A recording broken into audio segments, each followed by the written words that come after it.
All right, folks, welcome into another edition of the High School Huddle, your one-stop shop for everything and all things Section 5 sports. I'm AJ Feldman. He's Carl Jones, and we talked about a little bit at the end of the show last week. We might have had a hiatus for the NFL draft. Turns out that was indeed the case. I went down to Orchard Park covering the team, doing all the things Bills there at Orchard Park. Carl was man in the studio, so we did not have time to get to a High School Huddle last week. However, we know you're chomping at the bit, so we have got a jam-packed show for you. We got a great show for you today. Carl, how are we doing on this fine Thursday afternoon? I'm all good, man. It's good to, get back on here and talk some high school. The past week or so has been all Bills, and it was obviously enjoyable to do that because the Bills have been done for a while. But, I was kind of a bit biting at the chomp a little bit to get back into high school. On Monday when I went out and shot the game, I'm like, I feel like I haven't done this in a month or so. But, I mean, it was enjoyable. The weather's good, so that's always good. We always got to talk about our weather at this portion of the show. No complaints on the weather out of CJ, so it's all good in that regard. And I hope everything the same for you. Yeah, we got a busy, an underrated busy time in the sports world for us here in Rochester. Obviously, we just had the NFL draft. Amerks making a playoff push. They made the playoffs. Won game one last night. Crazy game. I was there for the whole time. They were down 3-0 heading into the third. Score 3 unanswered. Win the overtime. Game in overtime. Had a couple crazy saves in that overtime. You can check that out on my Twitter page. But it was a wild game, a wild night. And speaking of things we talked about at the end of the show last time, 2 weeks ago, you guys probably actually don't know what we're talking about because we had to edit it out of the podcast. If you remember 3 weeks ago, we were like, all right, come on, we need some ratings. Give us a rating. We just want any rating. And then 2 weeks ago, I was like, we didn't get any ratings because I kind of assumed, I'm the one with the accounts linked to our Spotify and Apple podcasts. I thought I might get like an email or something. Oh, you just got a rating on your podcast. And we went on about how we still haven't gotten that rating. We did. We got a rating. We got a loyal viewer, loyal listener. We appreciate it. He said some nice things. He or she said some nice things, gave us that 4-star review that we were asking for. I guess in hindsight, we should have asked for a 5-star review, but we appreciate everybody who listens to it, watches us. Once again, we're on Spotify, we're on Apple Podcasts, rochesterfirst.com. You can get it on YouTube as well, but we appreciate the love. Always. We love the love, man. Always the criticism, the feedback, all that. And man, that was a hilarious day at the office when we found that out, to say the least. I don't think y'all understand how funny that was when we found that out, that, we actually did get a rating. And also the other unintentional funny part, somehow there was some glitch or something in our tracking system. Apparently some person in, I believe it was Virginia, listened to every one of our episodes 20 times. So our numbers are way off. We have no idea how many people are actually listening to this podcast anymore. But thank you to the computer in Virginia that apparently was just playing us on loop. So maybe that was the same guy who gave us a 4-star rating. He was like, you know what? I gave him a rating. Let's give him 300 views and 300 listens to their podcast. So that was a wild day at the office, to say the least. Yeah, for sure. I mean, whoever did that is the same people who do the streams with the hip hop and the music industry, boosting the streams and views and stuff. Apparently the same person helped us out with our podcast. So thank you for that. We appreciate it. Now we just got to monetize it to actually benefit from this. I think 200 views, that'd be like a quarter of a penny. So we're missing out on that. But yeah, exactly. But anyways, time to get to the meat and potatoes of the show. We have 2 weeks of stuff to talking about. We got a lot of action we got to. I personally had a great show for you planned last week until we got pushed away, but I'm sure Carl did too. But we got a lot to get to this week, so we'll leave no doubts about it. Carl, your team of the week for this week. Well, I feel like this one, they don't need any introduction. The Victor girls lacrosse team. I mean, obviously on Monday, I wanted to go to this game against Canandaigua, but unfortunately, with the way that where Canandaigua is on the map, and I was the only one in that day, couldn't go out there and get that one. But Victor Canandaigua, I feel like everyone was looking forward to that game, and Victor took care of business. They took down a very good undefeated Canandaigua squad, 6-2, in a low scoring affair. So that every goal literally mattered in that game, and so you got to give them their just due for that. They're clearly not just a team that's really good in Section 5. They're a national team in that regard. But just to go over like some of the statistics and the things that are ridiculous about this team, Eva Pronti, So obviously we've covered her, what she did on the basketball court and how tough she is on the court and how feisty is, and you know how I like that type of stuff. But she's actually legit on the cross field. And I'm looking at these numbers prepping for this. I got a couple NBA comparisons that I'm gonna bounce off today. I'm getting like LeBron vibes from this. I mean, she has 42 assists with 30 goals. Like she out here putting the ball in the back of the net and dishing it. I mean, however you want it, she getting the job done. I mean, and plus she's gonna be playing in the playoffs this year. Yeah, and LeBron at home in Cancun watching her off. So she got a leg up on Bron, honestly, to be honest. These numbers are ridiculous. She leads Section 5 in assists. She leads Section 5 in points. She's not too far off in goals. I mean, the Duke commit is legit, y'all. Y'all got to go check her out. I haven't been able to check her out this year on the lacrosse field AJ has, but man, she's tough. But that would be disrespectful for me to just talk about her and not the others on this team. This team has Olivia Bruno getting the job done with 24 goals. Devin Livingston, 27. Caitlin Keenan getting the job done. And how about Kennedy Shotland in goal? I got to give you credit for only giving up 2 goals to a Canandaigua squad that's legit. This is not like this whole hump. Like, no, this is a legit Canandaigua squad that only 2 goals in the net. So, I mean, shout out to this team. They're clearly stacked. I know at the beginning of the year when I asked you guys, like, man, that's a lot of Division I commits on signing day. And you guys are like, oh, that's just Victor. That's what they do. And I see this is exactly what they do. They have a couple games left on their schedule that's kind of tough with RH, Brighton, and Baldwinsville out of the SU area. But, man, Victor, y'all tough. Shout out to y'all. Yeah, you mentioned their national prowess. They only have 1 loss of the year, and that is to Darien out of Connecticut. Darien, the number 2 ranked team in the entire country. They're undefeated on the season. They played them last year in the a national tournament championship game. They lost to them as well. Victor currently ranked 4th in the entire country right now. So they're certainly, they've been rising up the rankings as they've been going. They also played a really strong team out of Section 5 that weekend. They played Darien. They played New Canaan out of Connecticut as well. They beat them 8-7. That team is ranked 5th in the country. So certainly Victor, we've talked a lot about them, of course.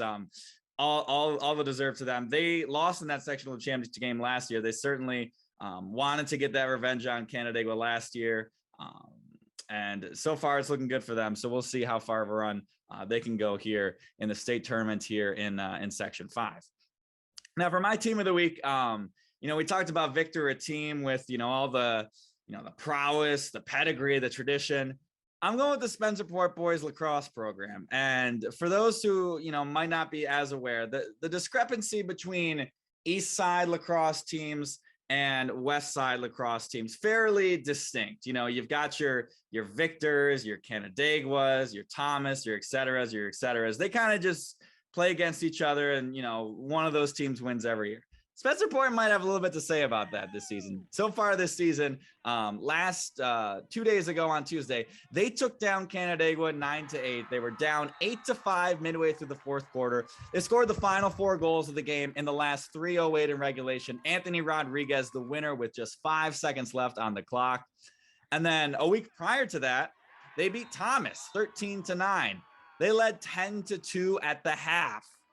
10-2 at the half against a really good Thomas team, which has been suffering a couple losses lately, but they are a quality squad. They were up 10-2 at the half. Some highlights from both of those games: Justin Schnauber, 3 goals and assists. This is the Canandaigua game, and Samuel Keynes, 3 goals. Schnauber had 2 key ones on that 4th quarter run. And then in that Thomas game, Austin Mandarano, 4 goals and assists. Anthony Rodriguez, 4 goals. But I want to get a little bit more back into it about the East Side West thing, the Spencerport, unprecedented wins, things like that. So the blax5.net, I want to make sure blax5.net. They do a great job of tracking everything, the stats. It's probably the best website that we get to cover our high school sports. They have the history of these programs. It goes back to 2003, how far their records goes. This win against Thomas was the first win for Spencerport over Thomas in history since 2003. In 2016, they lost 20-10. In 2013, they lost 15-4. And then in 2006, they lost 12-4. That was their most 3 recent games. Now they're 1-4 against Thomas. This was Spencerport's first win over Canandaigua, dating back to 2003. Their last time they played them was in 2019. The score of that game was 17-2. That's a lot. They beat them. That's a lot to a little. And the most, and then going back farther, it's the same thing. They lost 19-7. They lost 10-3. They lost 17-4. It's been domination. So we mentioned East Side, West Side. I got some more stats for you here. I got tons of stats for you today. Numbers never lie. So here's some teams. We got Thomas. We got Canandaigua. We got Victor. We got Penfield. We got Fairport. We got Irondequoit. We got Pittsford. Elite lacrosse programs, mostly West Side, basically all West Side. Irondequoit on the fence there a little bit, but all East Side schools. Those 7 teams heading into 2021. The Spencerport boys lacrosse program was 0-33 against all of those teams. They had not won a single game against those 7 teams since that point. As I mentioned, they beat Thomas this year. They beat Canandaigua this year. They beat Irondequoit last year, and they beat Pittsford last year. They are making unprecedented grounds for the Spencerport boys lacrosse program. They are getting it done. Man, numbers never lie. I mean, you want to talk about just like history and making stuff happen. I mean, shout out to, I know we were talking about the Amerks earlier this week, taking down history, not caring about what happened in the past. Clearly, Spencerport on the same type time, they're not caring about what happened before them. They're making it happen now. I mean, you talking about, and like I've been talking about on this podcast and in person, I'm not well versed in lacrosse, like in history, but what I do know is that Section 5 is really darn good. So these aren't like, decent teams that we're talking about. Like these are legit teams that are not just state good, but nationally good that we're talking about in the Section 5 area that Spencerport is now competing with. So shout out to the Rangers, man. That's tough, man. Oof. Yeah, like that's the thing. Like you pluck Spencerport, you pop them in some other section around New York, a different state or whatever, they'd be, dynamite. But it's just a tough section. It's just a tough section. Some of the highlights for Spencerport on the season. We mentioned Mandarano, 27 goals, 7 assists this season. Anthony Rodriguez, 25 goals, 11 assists. Samuel Keynes, 18-5. Justin Schnauber, he's the LeBron of that team with the assists, 12 goals, 25 assists. They got Taylor Kay in net, and then Cameron Mesh getting it done in the faceoff circle with a 72% faceoff percentage win. Spencerport did lose to McQuaid, a tough game last week. They got another couple of tough tests coming up for them. Pittsford on the 10th on that Tuesday. Then on the 12th, they play Fairport. And this is a team that last year they went 13-3. They just suffered losses to those really good teams. They lost to Penfield 11-8 in the Class B quarterfinals. And, certainly it'll be tough for them. They're going to have to win 3 really tough games to make win a sectional title. All of these teams are. But Spencerport, they've got 2 really impressive ones lately. I see no reason why they can't give, all of these teams a run for their money and maybe be the story of the Section 5 lacrosse season. Yeah, I got my eye on them, boys. I got my eye on them for sure. Speaking of teams we have our eye on, beautiful transition. There are under the radar teams, our teams that deserve some more pub. Carl, who do you got for us this week? So I told you guys about how on Monday I wanted to get the Victor Canandaigua game, but unfortunately couldn't because the way maps work and stuff like that. So the game I went to instead was Brighton versus Spencerport. And I had went just, to get a game. I saw Spencerport as a feisty squad and Brighton, their record was good. I go to the game and Spencerport is giving it to them. I mean, Brighton was down at the half. They were down 10-7 middle of the second half, and they got hot. And man, they won they scored, I believe, 5 out of the last 6 goals to win the game. And that's kind of the story of the team that they had this year, the story of their season. They've had 5 games with 1 or 2 goals or less this year. 2 goals or less, excuse me. That, and to go undefeated in all those games is like immaculate, like under pressure, being able to, play in that degree of difficulty. So shout out to them for being able to do so. I know they're in a very, very, very tough Class B, so we'll see how this, performs, translates to the postseason. But I mean, in terms of, playing under pressure ball, they've been doing it this entire regular season. And also, I talked about Braun earlier. I got a Chris Paul out here diming everyone up. Elise Murphy. I mean, that game where I saw against Spencerport, I mean, it was like 2-man game. Her, Lucy Lederman on the cut, boom, right where she needed, right in the net. Alexis Atwater, nice little cut, the one that was the game-winning goal, right where she needed it, right in the back of the net. I mean, she's going to Stanford. She's only a junior. She tough, man. I mean, okay. I talked about Pronti being Braun earlier. I got CP3 over here, and if y'all watched the Suns game last night, y'all know what I'm talking about. She's setting the table for everyone, and everything is happening. So Elise Murphy, that performance you put on was tough. And by the way, a quick little anecdote about that game. It was 36 seconds left. It was tied at, I believe, 11. And I'm sitting next to the Brighton girls basketball coach. And I'm like, man, I need this game to get over with. I got to get back to the station and put the show together. And he go, yeah, number 11 is going to end it for you. She got the ball on the wing. Atwater cut. Put her right where she wanted. Back in the net. I said, thank you, coach. So Murphy, shout out to you. You tough. I ain't got nothing less to say about y'all. Nothing less to say about y'all, man. Y'all tough. Yeah, definitely. It's always nice when they deliver, they avoid that overtime. Like you mentioned, yeah, their only loss of the season, to that really good Rush Henrietta squad, their first game of the season. Since then, they've just been winning out. And then next week they get, baptism by fire there. They get Victor on 5-9. Was that Tuesday? And then Canandaigua, I believe, those might be Monday and Wednesday. Yeah, those are Monday and Wednesday games. They get Victor on Monday. They get Canandaigua on Wednesday. So we're going to see that. I mean, they're probably going to have to do that to win the sectional title. They're going to have to beat Victor one day. They're going to have to beat Canandaigua the next day, in that order, maybe potentially swept around, whatever. So congratulations, Brighton. You get your Section 5 lacrosse tournament right here in the middle of May, and then you'll get to do it again at the end of May. They will get actually, we don't see a lot of rematches in girls lacrosse. They are going to get another shot at Rush Henrietta as well in their penultimate game of the regular season. So it'll be good to see how far they've progressed since that 12-9 loss early in the season there. Yeah, for sure. And just a quick little shout out to the other three girls, Lucy Liederman, Alexis Atwater, and Delaney McManus also doing their thing for the squad. And Chris Paul got to pass it to somebody, and they're clearly, getting it done. So shout out to the Bruins. Gotcha. I'm sticking with girls lacrosse for my under the radar team of the week. Another feisty Class B squad, the Irondequoit girls lacrosse team. Now they're just 4-7 on the season, but man, you cannot count them out by any stretch of the imaginations for any team that they're playing this year. The one that really stood out to me, we talked about Canandaigua, how good they've been this season, how, they gave Victor their toughest test of the season. Irondequoit gave Canandaigua a fight and a half. Earlier this week, they lost just 8-7. It was a really tight game between the Braves and the Eagles. They were tied at 5 in the second half.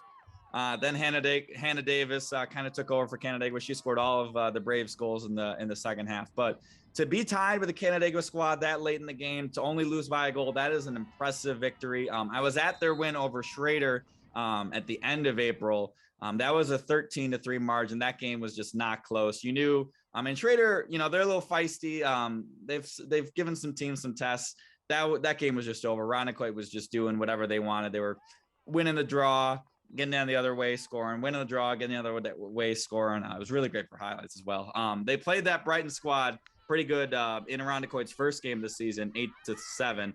Now they did, have to face Victor. They lost 14-3, but Victor will do that to people. So we'll see if they can, make it a tougher game next time around if they see him in the playoffs. But this is an Irondequoit squad that is very young. They have just 2 seniors on the roster. So this might be a team that is 1 year away. They're going to, build some momentum. They're going to get some tough results. They're going to, learn a lot in the sectional playoffs, and we'll see what they can do next year. Their top 2 goal scorers, just juniors, Maeve Brennan, 22 goals, 12 assists. Evan Terziolu, 12 goals, 7 assists. So Irondequoit's got some young firepower. They can get it done. This is going to be a really interesting team to watch in sectional, see what they can do this year. And then it's going to be really interesting to see what they do next year when all their most of their top players have progressed a year. It makes sense that you said that they were young, because I saw them at Mercy, I believe 2 weeks ago, and they were up on Mercy. Up big, I want to say. I even told you at half. I'm like, do I stay or like what's going on here? But Mercy ended up coming back. But they clearly have the talent to do that, put those type of numbers up and put those type of performances up. Just a little older, a little bit more experienced, be able to hold on and finish those games out. But yeah, I definitely realized that team is much better than their record when I got to that game and I saw that score. I was like, all right, this team can, put some things together and make something happen down the stretch. Yeah, certainly. We'll put a little note on them for next year as well. That'll be a fun team to watch progress. Irondequoit, they're doing some good things on lacrosse this year, both on the boys and girls side. They're a fun school to watch for sure. Speaking of fun things to watch, we got some good games coming up this next week in our Games of the Week segment. Carl, you're heading to the Diamond. A couple teams we've talked about so far this year. Should be a good one for us. Yeah, we're gonna go with the Saints from Churchville-Chili going up against Penfield on May 6th. So that'll be a Friday for you guys. I mean, the records speak for themselves. Churchville-Chili is 11-3, Penfield 9-3. Churchville-Chili struggle. I don't want to say struggle, but they lost 2 out of their last 3 games. So see if they can right the ship a little bit going into a big game against Penfield. They also play today, so we'll see what their this is recording on a Thursday. So we'll see what their actual record is going against Penfield tomorrow. But Penfield is also coming off of a tough loss against Hilton, but that's nothing to be ashamed about. Hilton, the Preston Prince show is pretty good. We'll see what happens. But yeah, those are 2 teams that clearly have done improved their worth this year. I saw Churchville-Chili earlier this year against Arcadia, and their offense can put it up in bunches really, really quick. So we'll see if they can keep that up against the Penfield squad that, a lot of the scores are a little bit low scoring. So clearly their pitching staff has been holding them down this year. So that'll be a fun one to check out for sure. Yeah, obviously, Penfield, the defending sectional champs, Churchville-Chili, like we mentioned before, I believe they were my under the radar team either 2 weeks ago, 3 weeks ago, something like that. Coming off a season where they've already matched their win total from last year. They're having a really impressive team this year. Now they're getting to the meat of their schedule. They're facing, the teams like Penfield, things like that. We're trying to see who's legit and who's not. Churchville-Chili certainly gets a great chance to prove just how much they're worth this season. I'm also staying to the Diamond for my game of the week on the softball Diamond. Schroeder versus Fairport. That is Friday night under the lights at Schroeder. Fairport, we talked a long time ago about where we were going to have, this class AA softball class shape out, whether it be Fairport, whether it be Victor, maybe Penfield, a little feisty there. Fairport's asserted themselves as the clear number 1 team in class AA so far. Just last week, they, I mentioned before Victor and Fairport, they had their game suspended by darkness. They finished that. Fairport got the win 7-6. Then they played another game. Fairport won again 10-6. Fairport also just beat Brighton, a really tough Brighton Bruins squad, 7-3. A really impressive win there. So Fairport's on a roll. Schroeder has been a little up and down, facing some really tough teams. They lost to Maine Endwell 2-1, which is the number 2 team in Class A. So that might be a potential state preview when we get down the road here. They also lost to a good Abington Heights team. They just beat Penfield 13-2. They took a really tough loss to Thomas 1-0, who was one of my candidates for the team of the week. Thomas softball has been doing really good lately. They beat Schroeder. They've been beating Irondequoit and HFL men and things like that. So Thomas is really good too. But that's a really good game with probably the top team in Class AA, probably the team in Class A. This is actually, I believe this is right. Yeah, this is the sectional championship game rematch of last season when both of those teams were in Class AA.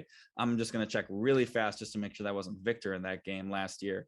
But no, it was Schroeder and Fairport in that AA championship game last year. So a lot on the line. They're not going to see each other in the playoffs. I'm sure Fairport's had this game circled on their schedules for a long time this season.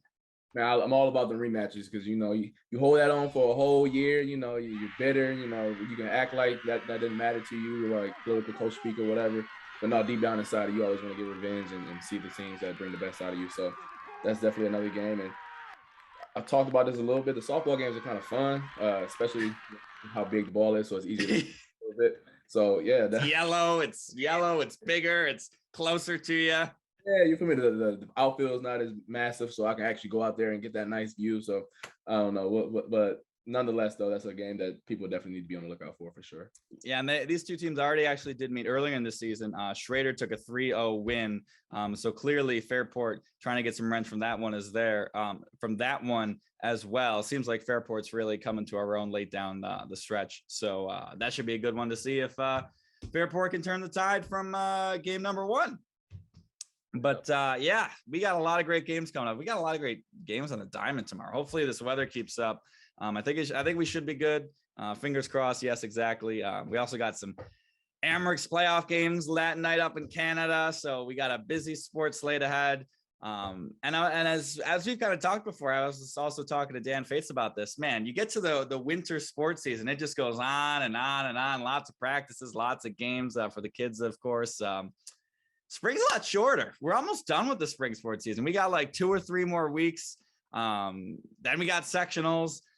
Then we got states. We'll be done in a month. It seems like the spring sports season just flies by, but we'll be with you every step of the way. We are sure looking forward to covering it down the stretch here. Yeah, I was looking at the schedules. I'm like, man, they're playing like 6 games in 2 weeks. But I thought about it. I'm like, well, yeah, the season's about to end. I mean, you got to fit them in somehow. Yeah, so that was something I definitely looked at before we recorded this pod. Yeah, plus with all these rain delays, I think it was that Churchville-Chili game that you went to a little bit ago. They went on the road one place, played a game, got up on the bus, drove somewhere else, played another game. I had to email the AD. I'm like, hey, like, I realize that this might be a thing. Like, this makes a lot of sense. We've had some rainouts. Just making sure that this is right, where you guys are playing 2 different schools at 2 different sites in the same days. Like, yep, we got spring break. That's the way we do it there. Yes, yeah. Wow, I didn't know that was the reason why that happened. I just thought that they just got bored and wanted to overschedule. Okay, that makes sense then.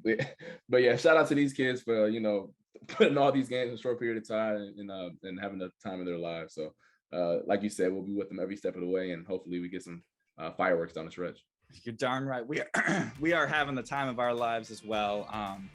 But that will do it today for the High School Huddle. It is time to break the huddle. As I mentioned, you can listen to us on Spotify, Apple Podcasts, YouTube, RochesterFirst.com. You can just consume us via the little tweets I put out. Retweet us. We like the tweets, Facebook shares, all that 9 yards. But we appreciate you guys all for listening and watching. He's Carl Jones. I'm AJ Feldman. We will be back next week with another thrilling edition of the High School Huddle. But until that time, we will see you next time.